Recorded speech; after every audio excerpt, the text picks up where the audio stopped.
Yeah. Yeah, absolutely full I'll put some house. prayers. Excellent. Good morning, everybody. Charles and Jerry are already here with us. How's it going, gentlemen? Thank you for your patience. Getting started on the dot at 10 a.m. Central Standard Time here, as we do every Thursday. So if we got the viewers loading in, welcome everybody. This is the MMT Live Investment Show, live every Thursday morning. Come here with new topics every week. Our panel of expert traders and coaches.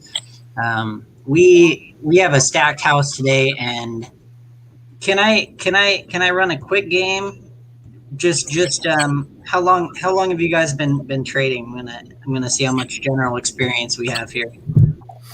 Joe, how long you been trading? 30 years. 30 years. Tim? 5 years. 5 years. Mark? He's frozen. Mark's A little over 20 years. Oh yeah. There A he is. little over 20 years for Mark. Perfect. And Randy, how long you been trading? 15. 15. Might get to 100 here. How about you, Dirk? I started trading when I was 12 years old. All right. I need to take mine back. We'll stop 30. So that must be 85 years for him. We're not going to get the final number yet. No, I need to take mine back. I'm sorry. It's because of my age that I forgot exactly what age, but it's 58 years. 58. Perfect. Yeah. All right. So somewhere over 100 years experience. It's been 40 total, with about a 10-year break in there during my teenage years. I didn't trade as much anymore, but yeah, I started when I was 12. There we go. Awesome. So in other words, I'm very excited to have this conversation today. Also a great topic. If anyone didn't get the editorial, you can sign up for that free on our website. I'll put that website up here. So every Friday this goes out. It's been published for over 20 years. It's our free newsletter, and we are doing the editorial on the topic we're going to be covering the next week. Now we've started doing that a couple months ago. It's been going really great. So if you're ever curious what the topic's going to be, or want to have some questions for us to advance your trading, please check that out and let us know. Dirk, our guest today, wrote the editorial talking about trading with the 7 habits, referencing Covey's book, the 7 Habits of Highly Effective People, which is a great series. There's been a few books I think he's done even past just that one, right, Dirk? Oh, yeah, absolutely. I think he's even up to, I think it's an 8-habit book now. Oh, wow. The 7 Habits was one that I read early in my career. It stuck with me. So. Yep, absolutely. There's some of those really influential books that I think apply to pretty much every aspect of life, especially in a professional career and one that takes a lot of discipline. So I think that's excellent. Jerry's wondering, is Mark a person who represented at San Fran Rainmasters? Is that you, Mark? Oh, he's frozen again. I think, yeah, I was out there. Yep. Yeah? I was out there, yep. Huh, there we go. Awesome. Excellent. Well, we will get into it today. Well, first of all, gentlemen, how has the week been? How's the trading going? We'll start with Tim and Mark. Joe, if you got their report on the day, and then Randy, check in with you. How's it all going? Well, our micro moment meets every morning during the week when the market's open for an hour, 8:30 to 9:30 Central. The market opens at 8:30. And we have Mark doing trading, Tim doing trading, and Randy's over Jefferson Northeast trading. And we have Cezanne, my daughter, she's on standby if somebody can't make it. So she trades Apple, Tim trades Apple. We were up for the week as of the end of the session this morning, 84.707%. That's for the week. So we should go over 2% tomorrow. And it's been kind of a slow week. Like today, we made 16%. And yesterday, around 14 something. Usually, we 25 to 30 sometimes 40% today. Last week was huge. And we just trade Apple, we just trade Qs. And they're 16 seconds late.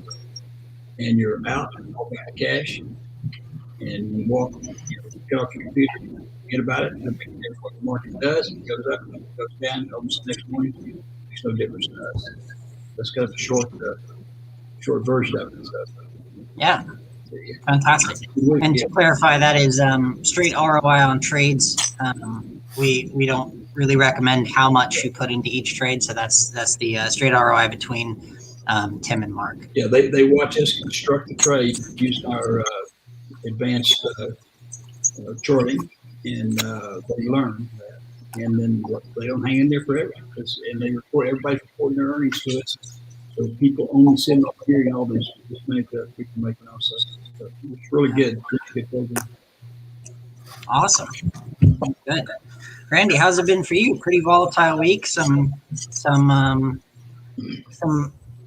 very influential Fed decisions. Well, only for a moment, but how's that all going? Well, I think the market's still digesting everything that the Fed said. But for my covered calls, my weekly covered call strategy, last week entered 11 positions, closed 13 up for the end of the week.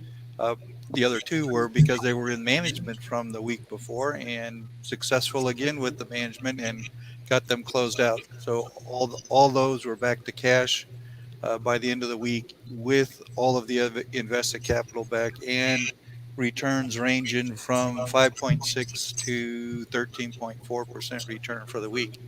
Wow. This week, well, first off, my SPX micro moment trade for this morning, 2.4% got out of that one, and it rocketed after that would have been like a 400% return if I stayed in it. But I don't stay in it to see how much I can make. I get out as quick as possible to generate a couple percent every day. That's fine for me. This week, for the advanced charting training that we provide every Monday morning, that's a daily advanced chart that looks for momentum trades for the week. Didn't really find any really good ones to enter. Plus, because of the FOMC meeting and having no idea which way it was going to go on Wednesday afternoon, it's kind of a hold on, kind of wait type week for entering something that you want to go up because you have no idea which way it's going to go. And it went both ways when the Fed announced.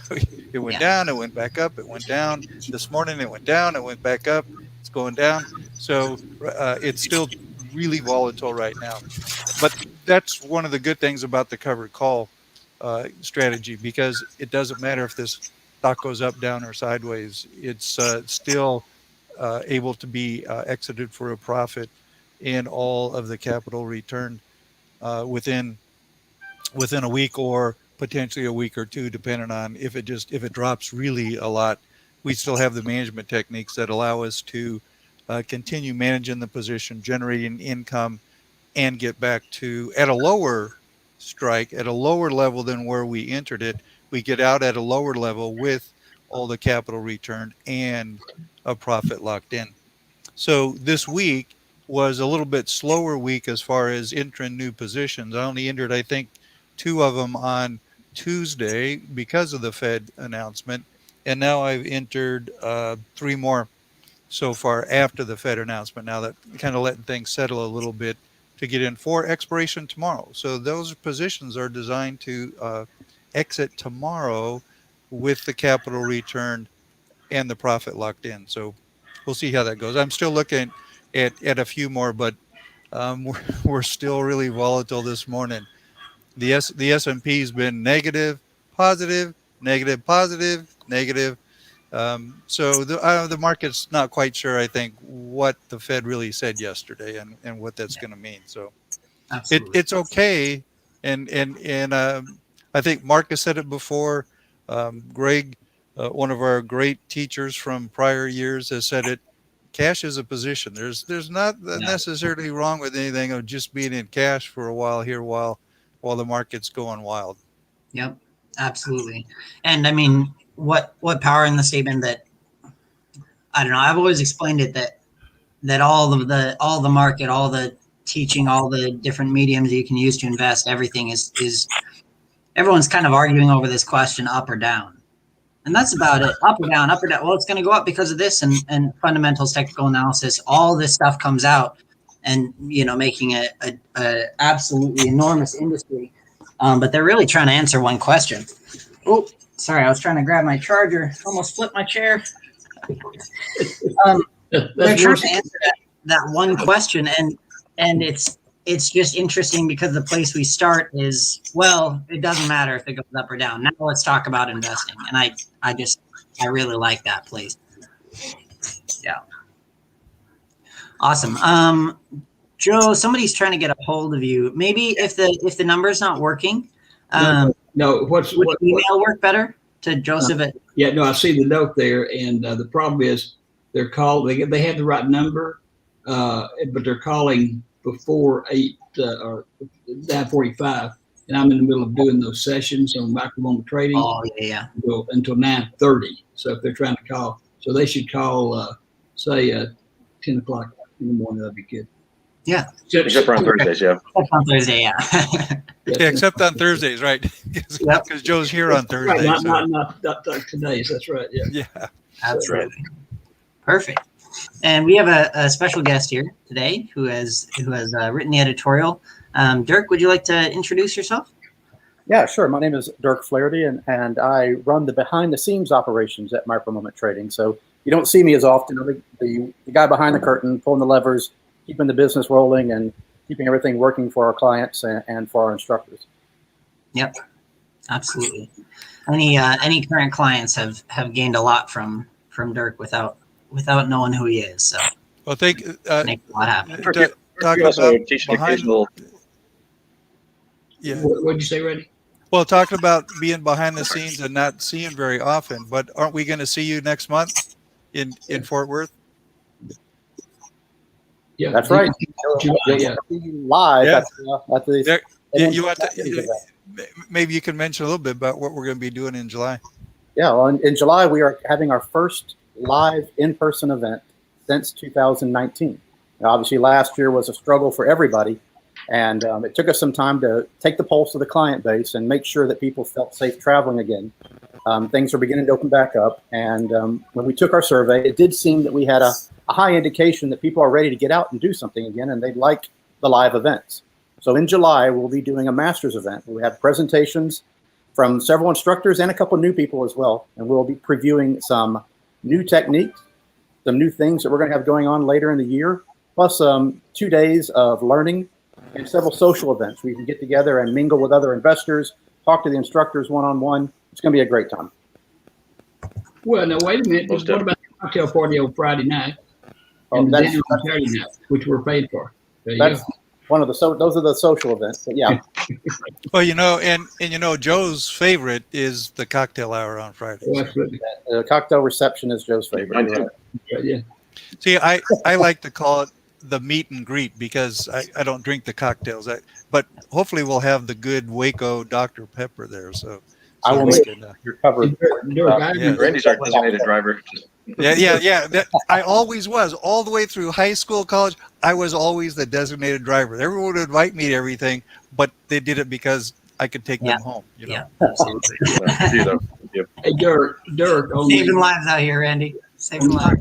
Dirk, I introduced a new event we're going to have at the Masters. We're going to have for the first time ever, a best looking leg contest between you and Keith, since y'all wear skirts. And the kilt.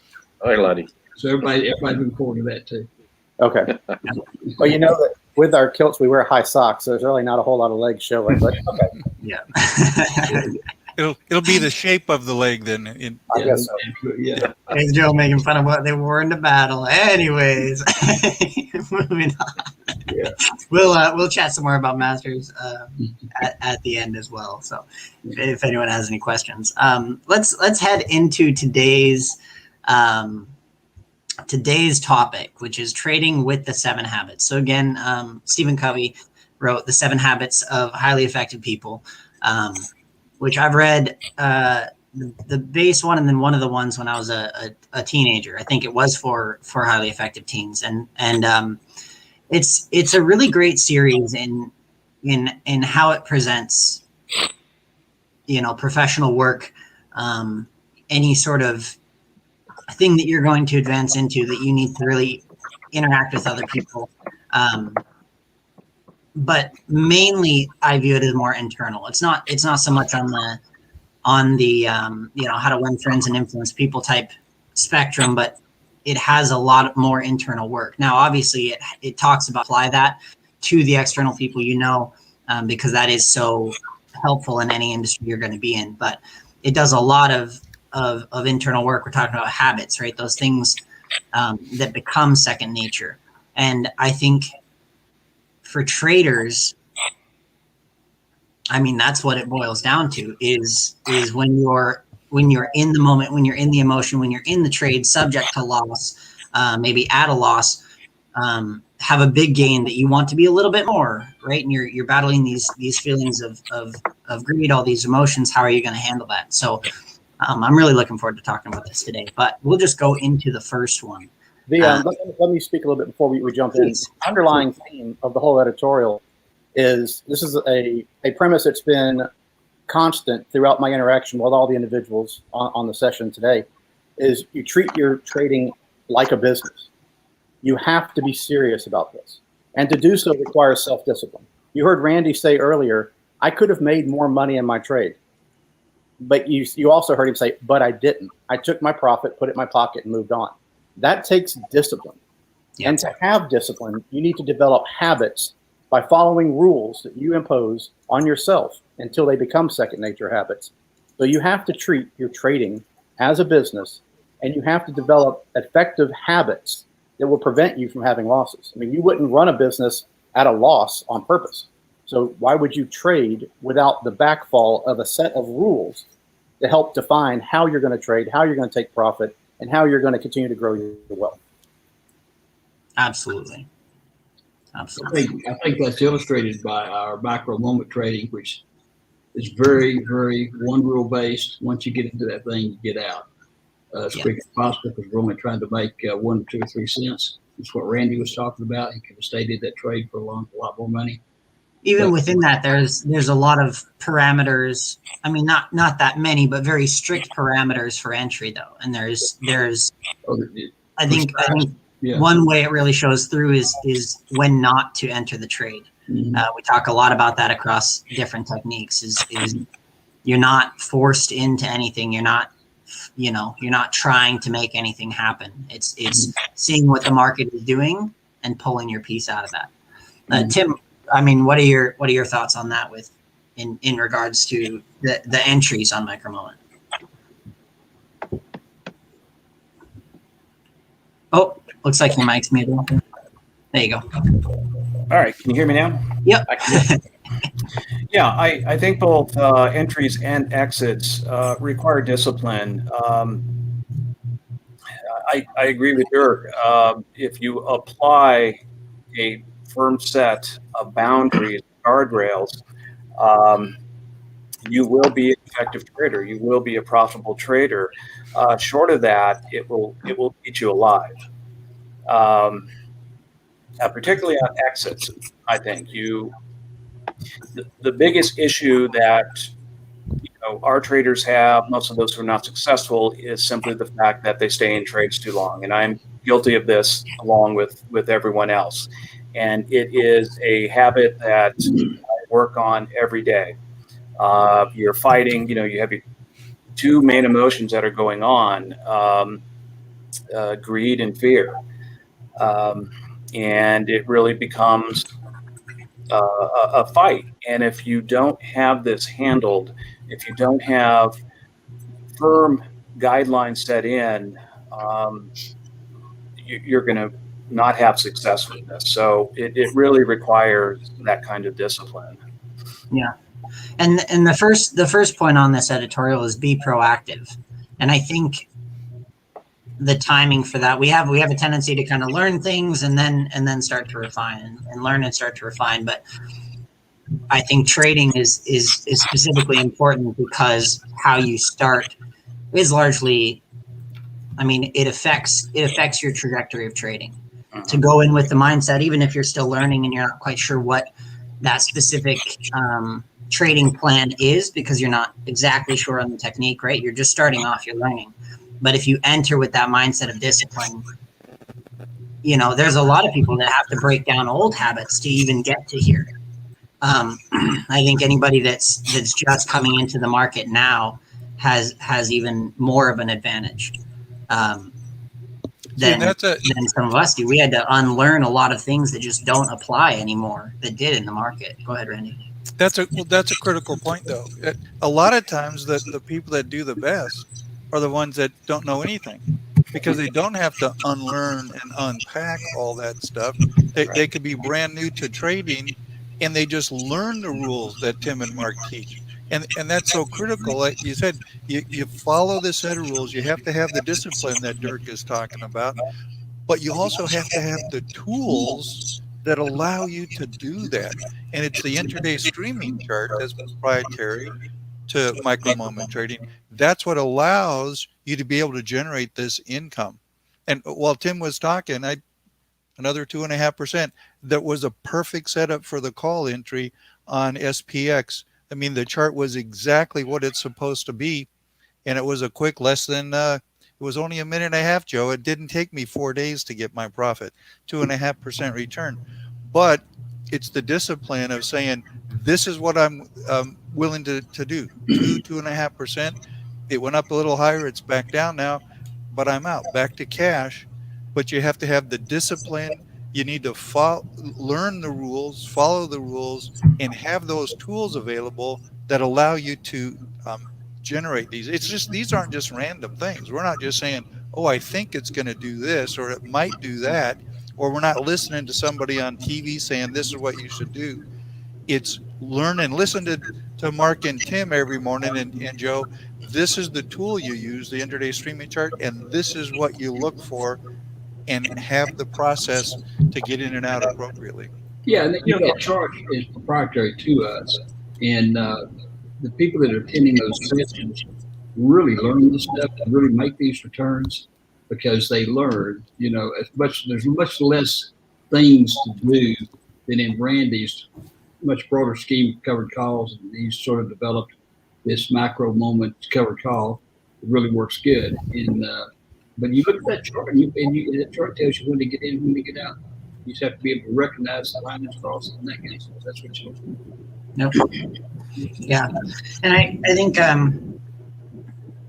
what you're saying, Randy, is well founded as well, because you say, well, I could have got out for more, but you also say that every week and every day. Like that's where this kind of rounds out, is that consistency, because this is not your only trade ever. This is not your only trade ever. There will be more. And that is it. I mean, unless you blow up your account, that's a guarantee. So that is what you have to operate on. And I think we get very wrapped up in individual trades as traders. We want them to work out well, of course. But again, going back to the habits, what is something that's not necessarily, it's not about this one trade and what's going to work the best in this and what's going to get you every little percent gain you can out of this. It's what's going to work over time. Charles, he gets it completely. Stay disciplined and run the marathon. Yep. It's not a sprint here. That's right. Absolutely. The other point that we made in the editorial about being proactive also is, if you're sitting on the sideline thinking about getting into trading, you just need to do it. You can be 3 years later and still be sitting on the sideline. You have the opportunity to learn from people who've already made the mistake. You can elevate your learning experience by finding a coach that will help get you in. It doesn't mean you don't start with virtual trading until you're comfortable, but you can escalate your learning curve very, very quickly by listening to mentors and coaches who have been there and done it before. And that is key, I think, to being proactive, is having a path that will get you up to speed as quickly as possible.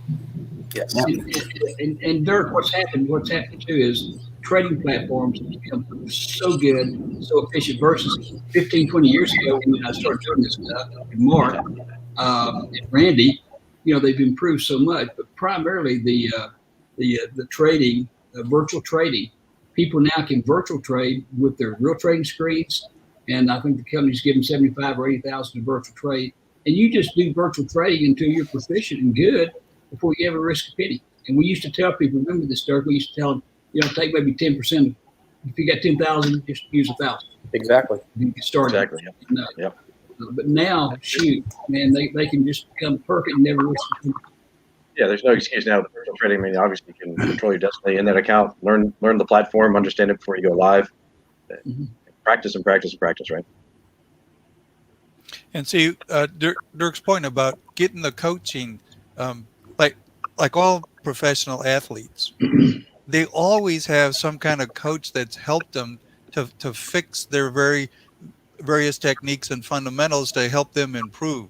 And that's what like Mark and Tim do every morning. They're coaching through how do you read these charts, how do you enter and exit and get these profits. In addition, like Dirk said, learn from those that have already made some of the mistakes. So not only have we done everything, but because of all of our coaching, we hear from all the different people that are trying to learn, and we learn what are the major mistakes that people make. What's the most common mistakes? And we can teach those to say, don't do this. Here's what happens if you do that. And one of the most common things that I see with the coaching is people are trying to hit grand slams every single time. These techniques are income generating. They're not buy and hold. We don't say, oh, it's starting to go up. Let's buy this and hold it for 14 hours because I'm going to make $1 million. These techniques are all designed to generate daily or weekly income and do it over and over and over again, just using the same money, in and out, in and out, in and out. They're not designed. We don't teach anything that says, buy this and hold it for the next 14 years and you're going to be a millionaire. That's not how this process works. So you got to learn when do you get in and when do you get out, and then get out when you're supposed to get out. Take that profit and move on. There will be another trade in the future, guaranteed. You don't have to do it all in one fell swoop. Yep. Yeah. Point 2 is beginning with the end in mind, and that's exactly right. Like, if you want to get into trading and show off to your buddies that you made 130%, and that's your core intention, go for it. Something to talk about at golf. But like, if you're talking about what Dirk is talking about and talking about trading in the long term and making this part of your life, a part of your income, then you have to go in knowing that you're not going to take your $1,000 account and make 20,000 that day. If you somehow do, congratulations on your lottery win. But the core principle is with the end in mind. It is getting to the point of compounding. It is getting to the point of exponential growth through reuse of the same money, which we can do through technology and our platforms now. We can do it without margin. We can do it with all sorts of protection in place. And that's critical when you say have a goal in mind, but it also needs to be a realistic goal. So like you said, you're not going to take $1,000 and turn into 50,000 overnight with these processes. You're going to get consistent weekly, daily income and just slowly either build your account or have money to go spend it if you need to spend that. I had a mentor student one time, and she wanted to generate $25,000 a month, but she only wanted to use $50,000. And it's like, that's not a realistic goal. Now, yeah, if you want to put all $50,000 on every trade with micro moment trading, but you could maybe do that, but you're risking a whole lot with that. But that just wasn't a realistic goal to say, well, it's great to want to generate $25,000 a month of income, but you're not going to do that with a $50,000 account. Yeah, absolutely. One really core thing I see across habits is what type of rewards, internal rewards you get, and what type of what your successes are. When you define the goals, right, you're setting yourself up to either attain those or miss them. I guess, Dirk, how did the when you were writing this, how did those habits relate to the goals? Well, the begin with the end in mind is what we teach at Micromoment Trading is income producing, self-directed investing. So your goal is you want to build your account up to a point that you can live off of the earnings of your income. But notice I said build your account. To Randy's point, it's not going to happen overnight. There is no magic button here. There's no crystal ball. It's a matter of repetitive, disciplined action that will build your account consistently over time to the point that it can replace your income or supplement your income to allow you to do those things that you can't afford to do. Whether it be travel, whether it be additional school, whether it be visiting family members, things like that. Have your goal in mind. Understand why you're trading, because that will motivate you to follow the rules and to trade every day. Yeah. Otherwise, you're trading to trade, and that I think that just compounds all the emotions for sure. Tim, So along the lines of that, begin with the end in mind. I always say, know your exit before you get in. So I'm going to make a trade. Look for my exit already. When I enter that trade. And that's So there's a micro version of this as well within that. correct. Yeah. Yeah, and that's actually. Go ahead, Tim. Yeah, I was going to say that's actually one of the things we teach. Immediately getting into a trade, set your sell to close for 3-4 cents, and go ahead and put in that order. So you've already defined the parameters of your trade, and you can adjust as necessary. But if you don't have an end in mind, you can go anywhere. Yeah. Well, but a lot of times you're sitting there, hoping and wishing and praying that it's going to go up, right? Shoulda, woulda, coulda. Just get in, get out, and take your profit. Keep nibbling away at it. Consistency is better than big wins and big losses, right? Yeah, we always say hope is not a strategy, but there's a lot of people out there that think it is. So we don't put into trades or get into positions hoping that something's going to happen. We have that dedicated plan that we know that with a high percentage probability, this should be the outcome if I do this by following the rules and the techniques and processes. And it doesn't always work out exactly perfectly, but we have so if it doesn't do that, here's our next step to do that.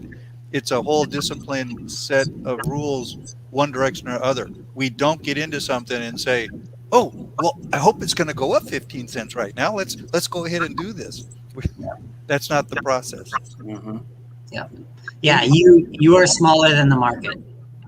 You cannot make it go a direction, and you cannot make it keep going a direction. One of my personal things that I struggled with when I was learning is staying in gains too long. And there's plenty of talk and discourse on how to exit for a loss and when to exit, when to cut losses, stop losses, all that stuff. But I want to tell you, be aware of what your mindset is when you're up on a trade. I mean, exiting for profit is such a core thing to what we do here, and keeping that mindset in the right place, knowing that there will be another trade. Charles recommends you should make an editorial on what a new trader should do if you haven't made one already. That's a good topic idea. Just like the very first steps of getting started and accounts and such. Yeah. Good idea. Absolutely. The other balance and application I think we can apply is you have to be honest with you are a human. You have a schedule. You have maybe a job, maybe a career, all sorts of things. The third point on here is first things first. And I still watch the market outside of the time I allot in the morning, but I allot about 30 minutes to an hour a day.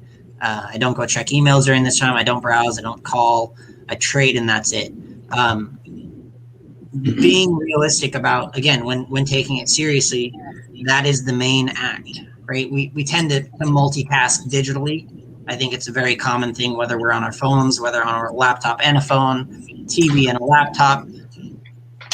It's not the time, right? Even if it's a pretty simple technique that you've been doing, being aware of your schedule as a person and taking the set time out, knowing that you're going to to succeed and give yourself the room to succeed. My interpretation of that particular rule was based on, I come from a world where if I was checking personal email or watching TV at work, I would have been fired. That just wasn't acceptable. Yeah. And since I treat my trading like a business, it's not acceptable then either. That time is for trading and for trading only. I mean, if my house catches on fire, I'm going to get up and leave, sure. But other than that, I'm not streaming Netflix on the side. I'm not also checking email while this is happening. If you're not concentrating on what you're doing and you're distracted, you will not be successful at this long term. You have got to set aside the time, and you've got to make it a task, if you will. It doesn't mean you can't enjoy it, but you need to be focused on it for sure. Mm-hmm. Yeah. And that's even within the market. I think there's a solid level of overstimulation while you're trading. You're looking at a bunch of different markets. You're looking at a bunch of different prices. While you're trading, one thing, you're checking in on the Forex market and checking in on how crypto's doing. You even within that, you can get kind of scattered.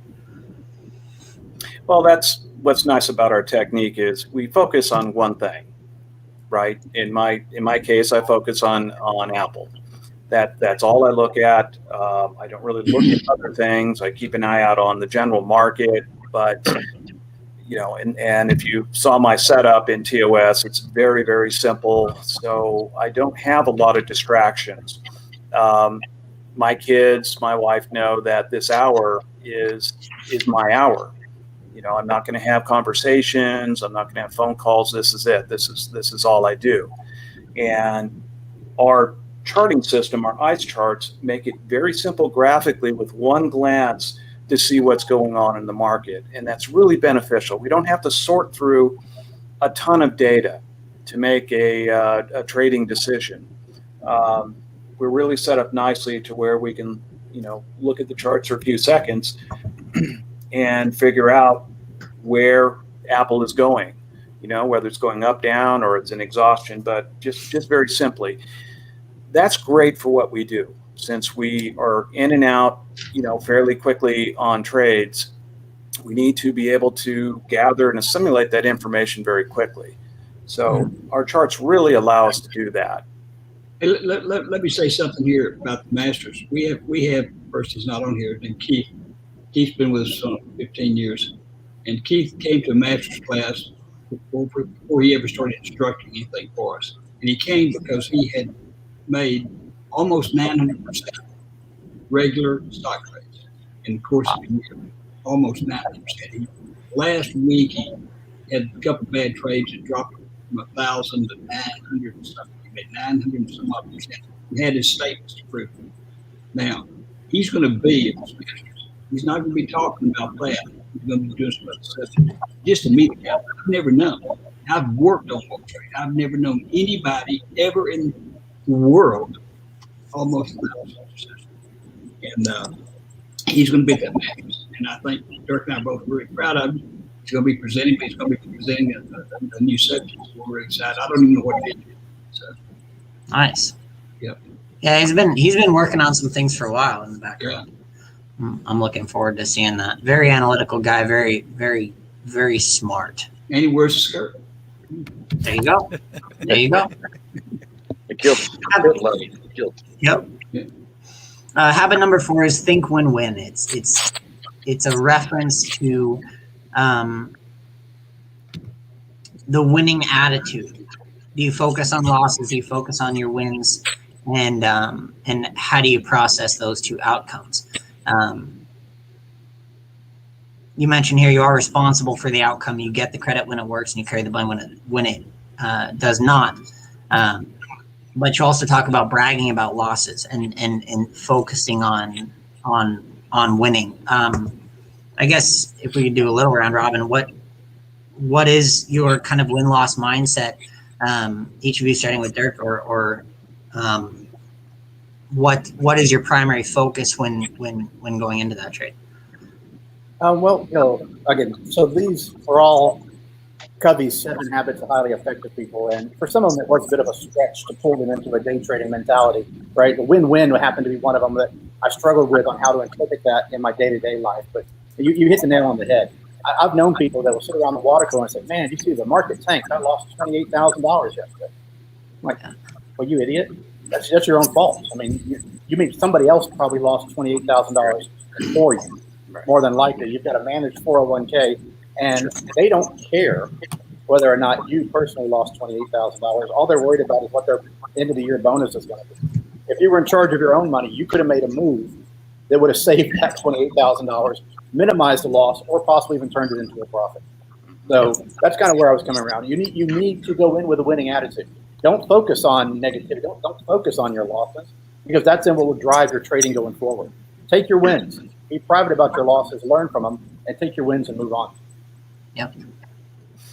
Some days on micro moment, and I'm throwing my question on what Dirk just said. I'm just looking in there for a couple of cents, and I'm going to be out in 16 seconds. That's my code right there.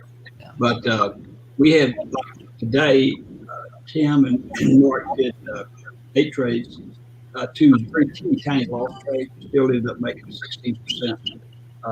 One day last week they had 30 something trades, a single teeny tiny loss trade. They made a huge amount of cement day. Yeah. So, talk about losses. You're following Randy's micro moment stuff. It's designed to minimize losses. You just stick to the rules. So you got rules. Yeah, again, there's 20 to 40 trades a week coming out of MMT, but there's 1 to 2, maybe 3 losses, and even in real time, it's just in this. Well, it's not doing what we're thinking immediately. Let's exit. Well, and then I've seen re-entries 3 minutes later that are profitable for triple. Micro moment's designed for that new guy that loss over and over. Yeah, what Dirk's talked about, what we talked about. That's what micro moment's designed to explore, because he's not having to try to figure out, is this stock going to go up in value? Is this a good stock? Is it going to stay in business? That's why you only trade Apple. That's why you only trade TPQ at the moment. And so that takes a big burden. A lot of guys sit there and get all consumed by the details and they make a damn trade. They call some of the digits. Merrill Lynch, we had guys that called some of the digits. They didn't do hardly anything. They studied all of that. Of course, they didn't last long. Yeah. Randy, I'm curious of your mental mindset on wins and losses, because you have, people have heard about your techniques, and you, first of all, you don't just enter something, wait for it to move, and then exit for your win or loss. You don't, cut at a P&L level. So in a much different context, how do you view wins and losses? Yeah. First off, another 2% on the decline of the SPX right now from the chart. So just and just for those that may not have been on here very often, you see all of us we're constantly moving around and looking. That's because we got charts all over the place, and we're even though Tim said you got to concentrate and do only one thing, we are able to still talk and maybe it's, we have a lot of experience, but we can be watching the chart and saying, yeah, that's an entry point, and skip what we're looking at here on the podcast for just a second, so we can do that trade. But anyway, for that, habits. yeah, we're able to do that, and it's still going. It's still going down. It was a put that I actually got into, but we've as far all had to learn that as a separate skill to coach and answer questions and then still look at the charts. Yeah. My wife is great at. She can do like 4 things at the same time. I can't quite do that. But walking and chewing gum, I have kind of mastered that. I don't fall down too often, and I don't swallow the gum. Of course, but I bet the chewing matches up to the footsteps. Yeah, sometimes it does, but I don't chew gum very often anymore because of old teeth, But anyway, as far as the mindset, first off, I think one of the toughest things for the human nature to do is get out of a trade that's going the wrong way, right? So Tim and Mark, part of their teaching is, here's what you do. You enter here. You have the goal that immediately after you enter, you put your order in to close it. You're not waiting until to see how much you can do. You close it. So you have your goal, 2%, 3%, 1%, whatever that is. You got to be disciplined to do that. But you also have to be disciplined on the other side to say, wait a minute, it didn't do what we expected it to do. We got all the things right on the chart entry, but it's going opposite because the market's going to do stuff that you have no control over. You got to also have discipline to close it. Like Dirk said, you lost 28,000. That's because you weren't watching to say maybe you should have got out before it was a $5,000 decline. So you didn't lose 28,000. You got to have both sides. So your account management is important. That's one thing about the covered call technique is it's not so sensitive to a decline. We don't close for a loss.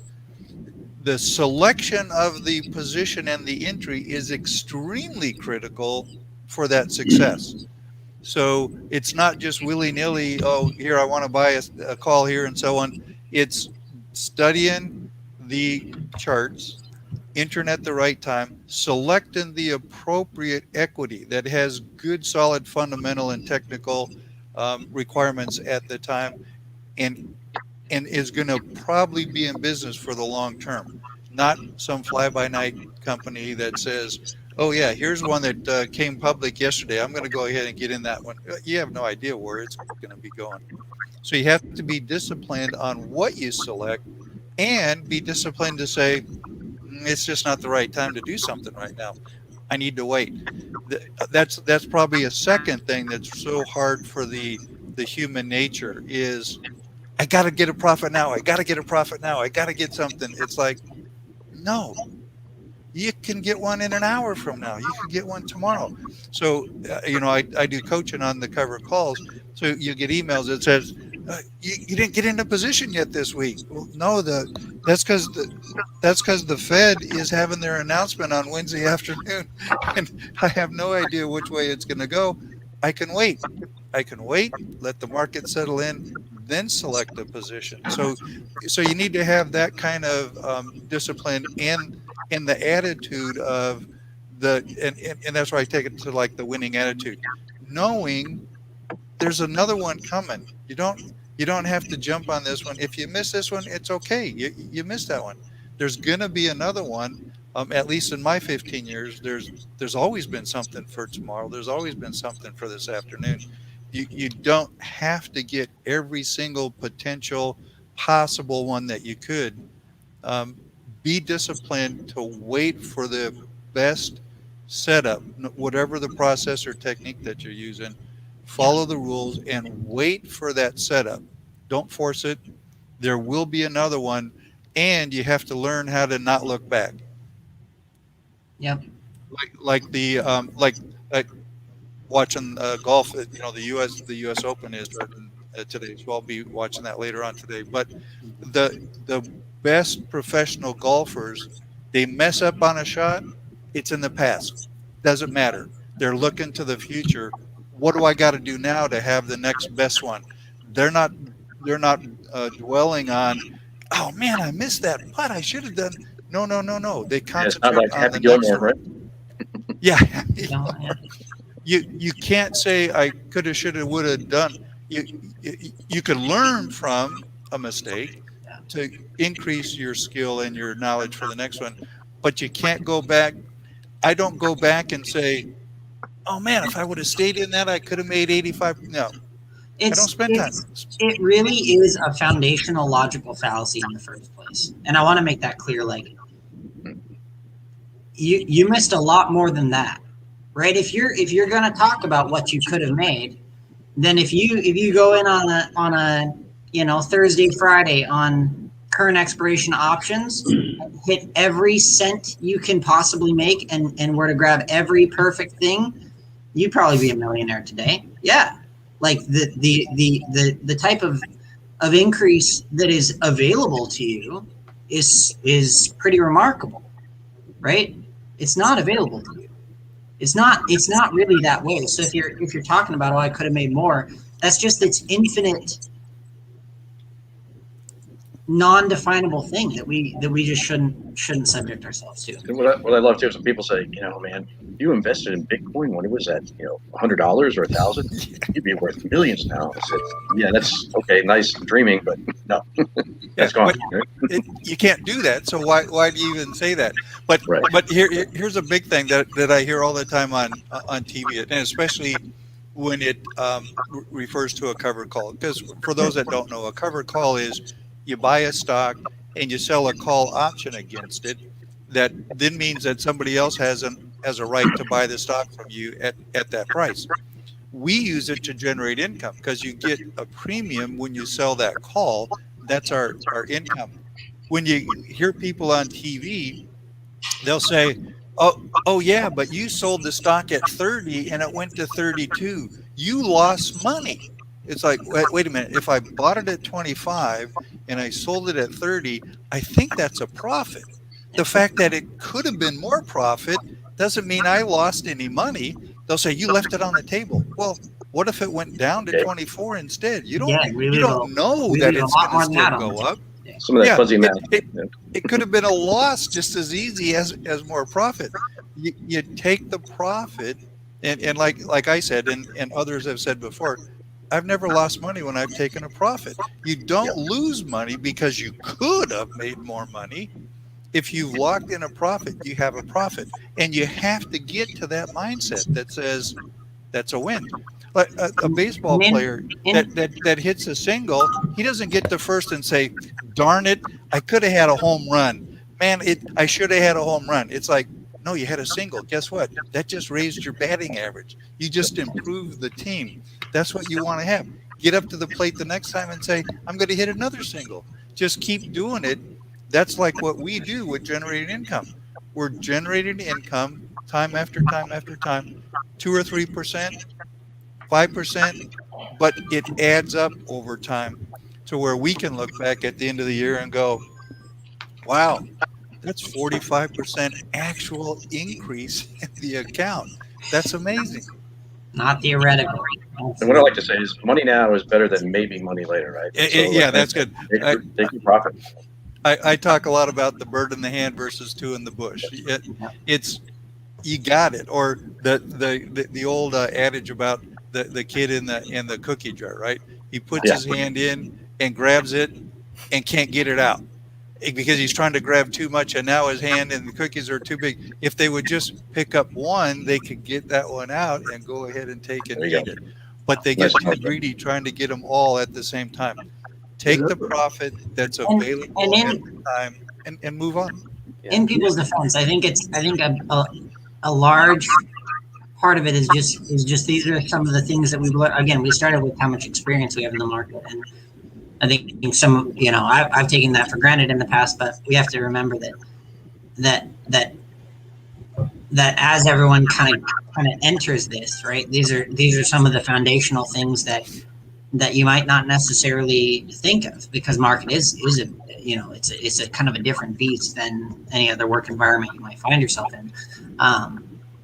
Habit 5 is seek to understand and then be understood. It's kind of transmutated into our trading, but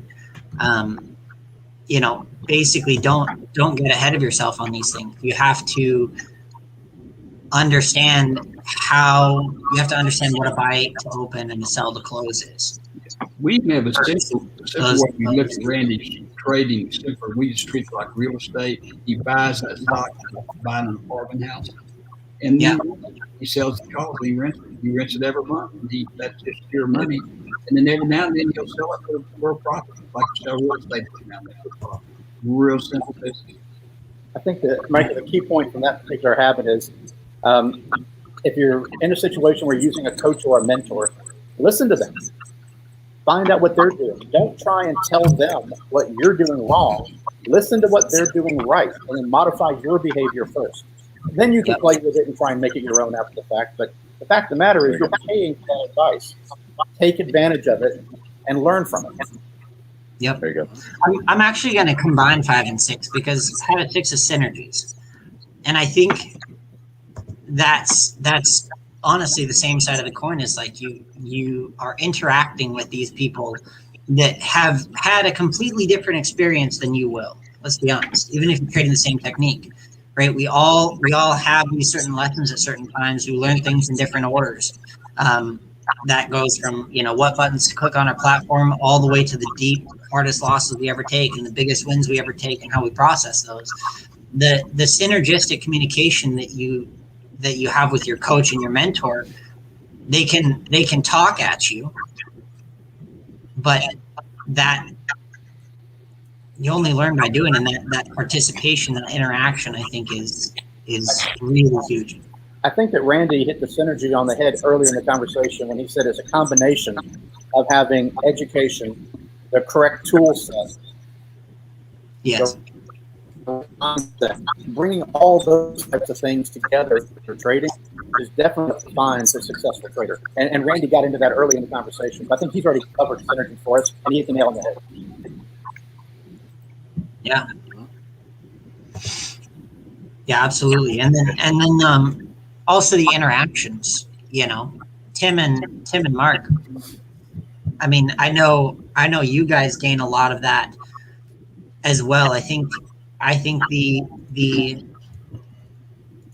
students' control over what they learn is bigger than they give themselves credit for. I've seen a lot of archived and been a part of a lot of different sessions for me too. And there's a clear difference when people are just asking the questions and just trying to understand, and they're active in that relationship, not just like, oh, tell me what to do, right? It's kind of just, there's a lot to it. You can't just, oh, well, do this one thing and plug and play, right? It is something you have to learn. It is something you have to understand. It is the whole market. It's complex. There's some things moving. There has to be a relationship, and you can guide your own instruction based on, hey, I want to learn this. I want to get better at this. I'm struggling with this. Right. Go ahead, Tim. Yeah, I mean, it's a live classroom that we're in. I think there's just no better environment in which to learn, right? I mean, first, you have to jump in and take advantage of both the community and the instructor's experience in what you're doing. But there's just no other environment where you can be in the market live and ask questions as things are happening. Your learning curve is shortened a great deal. But I wanted to move on to Dirk's habit number 7, sharpen the saw. He says it's favorite. I love this as well. Mm-hmm. It's constant improvement. It's looking for ways to do what we do better. How do I adjust my endpoint? How do I read the charts better? How do I time my, buy to open and sell to close? What am I missing here? And we have a great set of subscribers in our service, and most people ask a lot of questions, which is great. And we know that those who ask questions more, who are constantly asking questions, tend to learn faster, right? They're hungry to learn this. They're hungry to master it. And they're not afraid of asking a dumb question. I hate using that phrase, but because there are no dumb questions in what we're doing. Every question is welcome. But those who interact with us can ask a lot of questions, move along in their learning curve faster. And we don't have a real steep learning curve, right? Joe says at every call, we have one rule in what we do. It's just not complicated. Our biggest fight is with our own mental attitudes, which goes back to the other habit of having a winning attitude. But the winners in this stay at it. They come in and they trade every day. They ask questions every day. They look to, they share their failures, right? So that they can learn from them. And there's no other environment that I have seen out there that allows you that kind of access in real time. Yeah. So if you're on our call in the morning, please, we love questions. We have one of our subscribers, Deborah, I'm not sure if she's on the call, asks tons of questions every day. And then pretty soon she's reporting her trade results, which are mostly positive. Really, and multiple people do that, and then you're in that environment of learning, because I mean, when you ask a question, other people are wondering the same thing, And when they ask a question, you get answers that maybe you didn't even know you need. You know, I've learned even more from other people's questions than my own sometimes. Yeah. Um, The other yeah, point here that's important to make is all the techniques that are currently being taught through micro-moment trading are constantly evolving. If you took a covered call course from Randy 5 years ago and you were doing great, and then maybe something has changed, the market conditions have changed, if you come back today, Randy's techniques have evolved to affect that market difference and that market change, and now you're going to learn new ways of what you used to do to be more efficient. That's sharpening the saw. Continuing education, always learning, always evolving, and moving forward. See, and that's a key point, Dirk. We have multiple different types of processes and techniques that we teach. There's always one that's the best for the market conditions right now. All of them will work, but like you said, we're constantly changing. Now, Tim and Mark, they change every moment because theirs are just quickly in and out. It doesn't matter what the market's doing. But like you said with the cover calls, I have 7 or 8 or 9 different processes of how I select a cover call. But the market's constantly changing, so I change with this is the one that's working best right now, so I'm using that one. When the market changes to some other process, which who knows when it's going to start going down, or then it may be one of the other ones that I teach becomes a better way of entering the covered call. And so because the market's changing, we are adapting, and you're always going to learn. If you come back, you're going to learn something else to keep improving your process. And like we say, putting the arrows in the quiver, you're going to have more and more tools at your arsenal to continue to be able to generate income on a daily or weekly basis. And that's the key. We're here to generate income on a daily, Mark and Tim, or a weekly basis, mostly what I do. So, and we just keep doing it. So we're going to constantly be changing. And like you've been talking about, Keith's going to bring something new to the table at the Masters that he's been working on. So he's been working on a different process to be able to generate income. And so there's always something new that's available, and you need to keep up with that education. Yeah, and Mark is going to be bringing a totally new technique for what we teach, and it's going to be fantastic. So we've got huge. Yeah. Yeah, and we're talking about the live event for context. Anyone that just got here, we're talking about the live event we're going to have in Fort Worth on July 24th and 25th. It is our Masters seminar, first live event since 2019. So we're all very excited. But Dirk, who are the Masters? Well, I mean, obviously it changes from year to year. This year we're featuring our own internal instructors primarily because, like I said, last year was a very challenging year for everybody. So we'll have Tim there. We're going to have Randy there. We're going to have Mark there. We're going to have Keith there. My son will be doing a presentation on crypto trading as well. It'll be an intro thing for him. Oh, great. Wow. So, like I said, we're looking at new techniques, looking at new markets, trying to constantly evolve the plethora of techniques that we have available for things that resonate with different people. Fantastic. We have the big on Friday night. We have our big cocktail party that we pay for, and then Saturday night after the first speakers at dinner, we have dinner Saturday night. We pay for that. It's all really, really a nice weekend. Now, if you are in a situation where you're not comfortable traveling or unable to travel at this time, we will be streaming this live online as well. The education you get is still very beneficial, but you will miss out, obviously, on the social aspect of the meeting, which is something I think we're all starved for after a year and a half of confinement. One of the things I love about these meetings are actually getting to meet our own clients face-to-face, talking to them, shaking their hand, hearing about their experiences, hearing about how our instructors have changed their lives.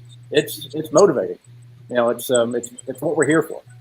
So that's a brilliant part of the live seminar and why I would prefer everyone to attend in person. But if you can't, we will make accommodations and stream online as well. Yeah, absolutely. Yeah, it's gonna be a great couple days, and we get excited about these things because we are in the same situation as everyone we've talked to today and about today. Is we are constantly trying to apply those same things. As instructors, we want to get in environments of learning. We want to be proactive in our learning. It can stagnate as an instructor when you teach one technique. So we're excited to learn all these things too. Learn a lot more about crypto, which is a new wheelhouse for quite a few of us. And being in an environment of not only that many traders, but that many coaches and instructors and people that have experience in multiple different things, you get views on the market and perspectives on the market from very experienced but very different paradigms. I think it's really cool. Y'all probably noticed Martin just disappeared. He just texted me he lost his internet. So. Yeah. So, Yeah, he was freezing up a couple times. But. Yeah. and that's a key one, Micah. You not only do you get to mingle with all of us instructors and Joe and everyone, but you get to talk to other people that are doing the process and get to see how they're being successful, and you can kind of learn off that energy. And one of the things we haven't even mentioned is you need to have fun doing this stuff. Yeah. This is not a drudgery. I don't get up in the morning and say, "Oh no, I got to go back out there." It's like it's when the July 5th, the market's going to be closed because of observance of Independence Day on July. It's like I'm going to sit around all day going, I can't trade. I can't trade. What's fun is we've been doing this almost right at 20 years. And Dirk and Tim and May Morton know that people will be on the sessions in the morning and they'll say, well, now, wait a minute. I think I heard that word. I learned about that 15 years ago when I attended one of those master classes. So, I mean, people are just incredible. And we do cruises, all over the world. And, it's been a while since we've done one of those. Yeah. That'd be very cool. That'd be, right now, cruising's not doing too good. They keep trying to launch, and then somebody gets sick, and then they got to pull back. So that's a hit or miss. But maybe next year, Joe, we can have another. Yeah, cruise you're a little more space. Well, I don't think we can do it. And Dirk, I thought about this last night. Now we can sort of have meetings again. Randy and I were doing those 2 days and having great success with good crowds. We might institute go in a 2-day every now and then. We go in Dallas or, LA or somewhere, Yeah. And Randy, to your point, I am looking at a potential cruise for 2022 that would stay domestic. We would do a Mississippi riverboat cruise. Oh, That way to keep that's costs cool. down. yeah. And not concerned about people leaving the country or anything like that. So I think that might be a stepping stone back into that environment. So I'll be working on that, and we'll see if the timing is right next year. That would be great because one of the benefits of doing that, we would always have internet from the shore, Absolutely. and you don't have to rely on the satellite and the the charges at the cruise ship and It'll stuff. be a lot less complicated. Oh man, I've always wanted to do one of those like river cruises. That would be fun. That would be And fun. maybe it'd even be on an old paddle boat, huh? It would be. Yeah, it would Yeah. definitely be. Yeah. What I'm looking at. We'd have to have a themed, I think the cocktail part may have to be like themed. We can all dress up in our suits, our old South suits, little bow ties and things like that. There we go. There you That'd go. be great. A bolo tie here and there. Yeah. Absolutely. Sounds good. Gentlemen, I appreciate you guys letting me join. Is it at a hotel? Yes, it is at the Sheraton, and I will be sending out in the next announcement. They've given me a discount link for rooms for our clients as well. I'll be including that in the next iteration of the announcement that goes out. We'll have a link on how to sign up for a room in the hotel in our room block. Yeah, that's the Sheraton in downtown Fort Worth. And that's a big thing where he says bringing his family. Fort Worth, that is a fantastic place to go. I love going to Fort Worth. You can walk around all times, day and night, and there's all kinds of places between shops and restaurants and things that you can just walk around right there in Fort Worth. And it's a really neat place. So yeah, it's a good place. And Dirk, Sundance Square back open. Oh, good. Yeah. Good. Awesome. So, Yeah, it's a pretty downtown. Tons of construction last time I was there, but I imagine a lot of Yeah, I know a lot of hotels. Yeah. Gentlemen, I really appreciate you guys letting me join today. I do have another meeting I need to get off to, so Yeah. thank you for letting me join you guys. Like letting me getting out of the back room and get up here in the forward facing area. It was fun, and we'll see you guys again soon. Definitely Okay. looking forward to July seeing you again there, Dirk. Yeah. All right, take care, guys. Take care. Take care. Randy, Mike, before you turn off, there was one question we didn't get to ask, and it was who did the? He thought Mark did. Somebody thought Mark did the.